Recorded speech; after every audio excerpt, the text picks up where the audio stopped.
ओम शांति। शिव बाबा यज्ञ के आदि में ब्रह्मा मुख द्वारा बच्चों को अनेक मर्यादाएं बताते थे। खान पान की शुद्धता के बारे में भी विशेष इशारा देते थे। कलयुगी शादी और सतयुगी शादियों के भेद बताते थे। बाबा कहते थे कलयुगी शादी में खाना आबादी नहीं है। आबादी अर्थात आपके जीवन में उन्नति नहीं हो सकती, क्योंकि जब बच्चे पवित्र होते हैं, ब्रह्मचर्य व्रत का पालन करते हैं, तो उनके आगे सभी झुकते हैं। पर जब उनकी शादियां हो जाती हैं तो वे सभी के आगे झुकने लगते हैं, क्योंकि वे अपवित्र बन जाते हैं। बाबा कहते काम विकार वाली शादी खाना आबादी नहीं बल्कि बर्बादी है। जिस्मानी प्यार प्यार नहीं विकार है। काम पर आधारित संबंध संबंध नहीं कड़ा बंधन है और एक प्रकार से कुठाराघात है। बाबा समझाते कि काम विकार ही पतन की जड़ है। उदाहरण देते हुए वे कहते कि कन्या हमारी भारतीय परंपरा में 100 ब्राह्मणों से भी उत्तम मानी गई है। भारत में जिस दिन कन्या पूजन होता है, बड़ी आयु के लोग भी उन्हें देवी अथवा शक्ति रूपा मानकर उनके आगे नतमस्तक होते हैं। कन्या को अपने से बड़ी आयु वाले लोगों के आगे भी झुकना नहीं पड़ता, परंतु जब वही कन्या काम संबंध में बांध दी जाती है, अर्थात उसका विवाह हो जाता है, तो वह घूंघट निकालकर चलती है, गोया अपना मुंह छिपा लेती है और सबके आगे झुक झुक कर चरण स्पर्श करती है। देखो काम विकार उसे कितना गिरा और झुका देता है। एक छोटा ब्रह्मचारी बालक सन्यासी के समान बल्कि उससे भी ऊंचा महात्मा माना जाता है, परंतु बड़ा होकर जब वह काम वासना को लेकर विवाहित हो जाता है तो वह सन्यासियों के आगे झुकता रहता है। सतयुग में ऐसा विवाह नहीं होता है। वहां पति पत्नी के बीच वासना का संबंध नहीं था। वहां संतति योग बल से पैदा होती थी। अतः उस दुनिया के सभी लोग महात्मा थे, जिन्हें कि देवता कहा जाता है। इस प्रकार बाबा ज्ञान की पराकाष्ठा पर ले जाते हुए ब्रह्मचर्य की चरम सीमा पर आसीन होने के लिए अत्यंत ओजस्वी शब्दों का प्रयोग करते थे। सतयुग में विवाह की प्रथा के बारे में बाबा कहते थे, उस समय के स्वयंवर का आज के विवाह से क्या मुकाबला है।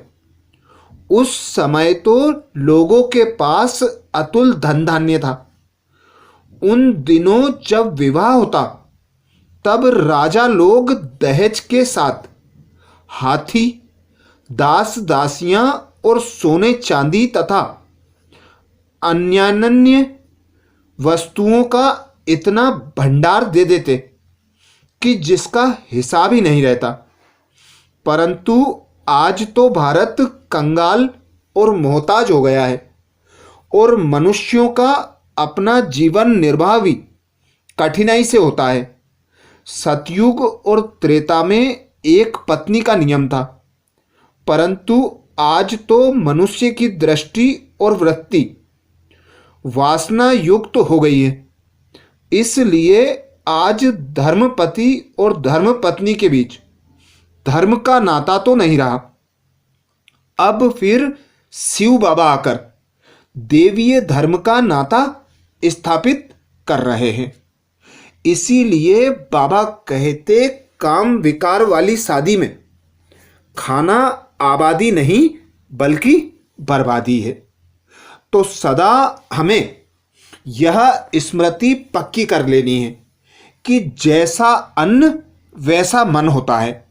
जिस प्रकार से कमाया हुआ धन उसी प्रकार से हमारे शरीर पर, स्वास्थ्य पर, हमारे मन पर प्रभाव डालता है।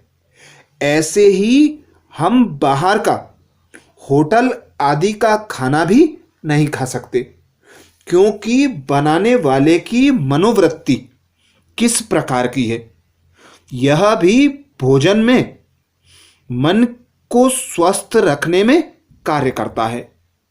जब कोई माता अपने बच्चे के लिए भोजन बनाती है तो वह यह सोचकर भोजन बनाती है कि यह मेरा बच्चा खाएगा, 2 रोटी ज़्यादा खाएगा तो वह ताकतवर बनेगा। पर वही भोजन जब हम होटल में खाने जाते हैं तो वहाँ बनाने वाला कर्मचारी कम मेहनत लगे और ज़्यादा कमाई हो ऐसा भोजन बनाता है। मेहनत कम लगे और कमाई ज़्यादा हो, खाने वाले कम खाएं, यह सोचकर भोजन बनाता है। तो यही भोजन को खाने वाले के मन पर भी प्रभाव डालता है। इसीलिए बाबा समय समय पर बच्चों को अनेक उदाहरण देकर, कठोर शब्दों का प्रयोग कर अनेक मर्यादाएं पालन करने के लिए प्रेरित करते थे। ऐसे ही बाबा शिव की बारात के बारे में बताते हैं। शिव की बारात का भी रहस्य है। चित्रकार शिव की बारात में बहुत ऊट पटांग, भयावह और टेढ़े बाके चेहरे वालों के चित्र बनाते हैं। उसमें से कई तो चुड़ैल, डायन, भूत प्रेत आदि मालूम होते हैं।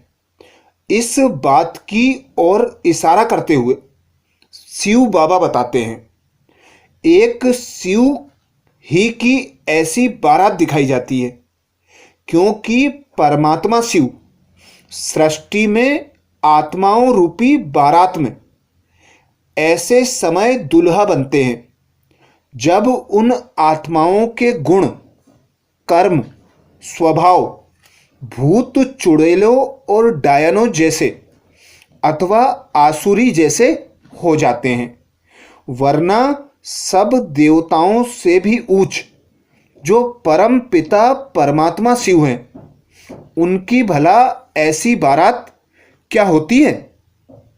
तो इसीलिए बाबा कलयुगी पतित दुनिया में, दुख देने वाली दुनिया में अवतरित होकर ब्रह्मा तन का आधार लेकर ज्ञान के अनेक गुह्य रहस्य बताकर नई सतयुगी देवीय स्वराज्य की स्थापना ब्रह्मा द्वारा कराते हैं। अच्छा, ऐसे ही और विशेष बाबा के महावाक्य सुनने के लिए बाबा के चैनल को सब्सक्राइब करें, वीडियो को सभी भीखे भाई बहनों को शेयर करने की सेवा जरूर करें। ओम शांति।